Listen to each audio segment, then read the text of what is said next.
Mummy जी, चाय ले लीजिए। अरे कलमुही, तेरे हाथों से तो चाय पीते हुए भी डर लगता है, कहीं इससे तेरा रंग मुझ पर ना चढ़ जाए। अगर इन्हें इतनी ही शर्म होती तो मेरे इतने हैंडसम भाई को इस तरह फंसाती नहीं। बानी और शिवम की लव मैरिज हुई है। बानी के ससुराल में उसकी ननद और सास हैं, जिन्हें अपने गोरे रंग पर बहुत गुरूर होता है, जिस वजह से वो बानी को सिर्फ उसके सांवले रंग की वजह से नापसंद करती है और हमेशा उसे ताने सुनाती रहती हैं। बानी उनकी सभी जली कटी बातें सुनकर चुपचाप वहां से चली जाती है। तुम माँ और छोटी को कुछ बोलती क्यों नहीं? मम्मी जी बड़ी हैं, हर छुटकी ना समझ, इस तरह उन्हें उल्टा जवाब देना सही नहीं।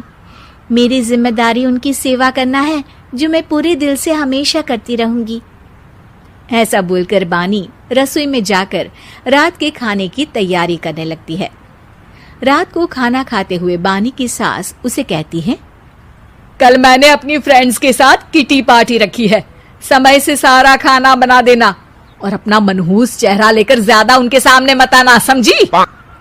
माँ, बानी आप दोनों की कितनी परवाह करती है, फिर भी आप उससे इतना बुरा व्यवहार क्यों करती हैं?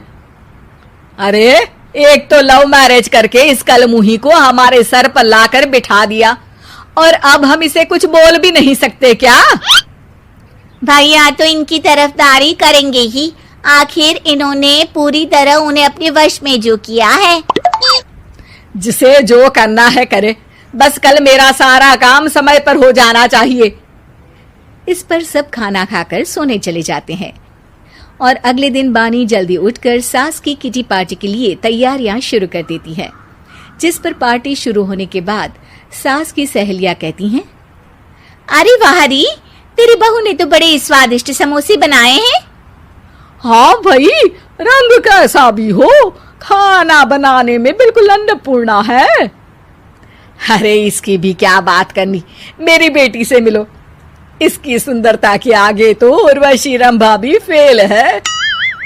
उर्वशी रंभा को तो फेल कर देगी, पर क्या अन्नपूर्णा बन पाएगी? अरे इसे काम करने की क्या जरूरत, उसके लिए बानी है तो, और मैं तो इसकी शादी भी किसी नौकर चाकर वाले घर में ही करूंगी। बानी वापस रसोई में चली जाती है और किटी पार्टी चलती रहती है। उसी रात को बानी की सास गुस्से में चिल्लाते हुए अपने कमरे से बाहर निकल कर आती है। हाय रे, चोरी हो गई मेरे पैसे, पक्का पक्का इस कलमुही की वजह से हुआ है ये सब। अरे क्या हुआ माँ, कौन सा आसमान टूट गया? अरे आसमान तो उसी दिन टूट गया था जब तू इस कलमुही से शादी करके इसे घर में ले आया था। खुद तो आई ही, अपने साथ साथ मनहूसियत का काला साया भी मेरे घर ले आई। अरे हुआ क्या माँ? अरे मेरी तिजोरी में रखे पैसे कहीं गायब हो गए, सुबह ही देखा, अरे यहीं रखे थे। क्या आप मुझ पर चोरी का इल्जाम लगा रही हैं? अरे काली बिल्ली पर भी क्या कोई मनहूसियत का इल्जाम लगाता है? ऐसा बोलकर बानी की सास वहां से चली जाती है, जिसके बाद शिवम और बानी बात करने लगते हैं। देखो मम्मी की बात का बुरा मत मानना, वो बस परेशान है ना, इसलिए कुछ भी बोल गई। वो परेशान नहीं, मुझसे नफरत की वजह से ऐसा बोलकर गई हैं। उन्हें मैं हमेशा एक आंख नहीं सुहाती। देखो बानी, अगर तुम चाहो तो हम दूसरा घर लेकर वहां शिफ्ट कर सकते हैं। आखिर तुमसे प्यार करके तुम्हें अपनी जिम्मेदारी पर इस घर में लेकर आया हूं, इस तरह टॉर्चर नहीं होने दे सकता। अगर आप साथ हैं तो मुझे किसी चीज की टेंशन नहीं, और आखिर वो हमारी बुजुर्ग हैं, हम उन्हें और छुटकी को इस तरह अकेले छोड़कर कैसे जा सकते हैं? इसके बाद बानी भी अपने कमरे में चली जाती है और अब हर रोज उसकी सास की तिजोरी से पैसे गायब होने लगते हैं। इसी तरह कुछ समय बीत जाता है और वो हर बार हर चीज का इल्जाम बानी पर लगाती है, पर बानी कभी कुछ भी नहीं बोलती। कलमुही नास पीटी, बहू को घर की लक्ष्मी बोलते हैं, ये तो पनौती बनकर आई है, पनौती। एक रात बानी की सास को आधी रात में प्यास लगती है, तो वो पानी पीने रसोई की तरफ जाती है। तभी उसे अपनी बेटी के कमरे में कुछ आवाज सुनाई देती है।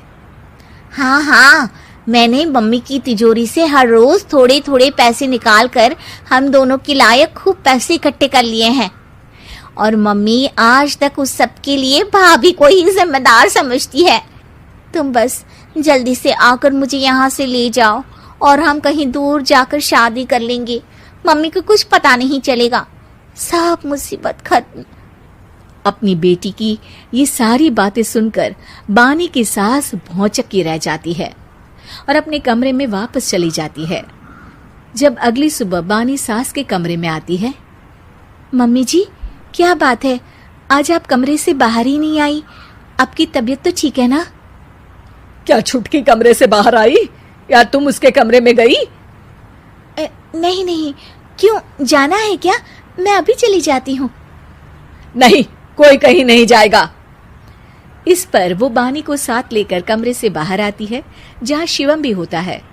वहां उसकी सास बोलती है, छुटकी मेरी तिजोरी के सारे पैसे लेकर अपनी माँ के बारे में कोई ख्याल करे बिना किसी लड़के के साथ घर छोड़कर चली गई। और बहू, तुमने मुझ जैसी सास की सेवा करने के लिए अपने ही पति के साथ दूसरे घर जाने से मना कर दिया। मैंने हमेशा तुम्हारा रंग देखा, अच्छा ही नहीं, जो मेरी सबसे बड़ी गलती है। मुझे माफ कर दे बेटा।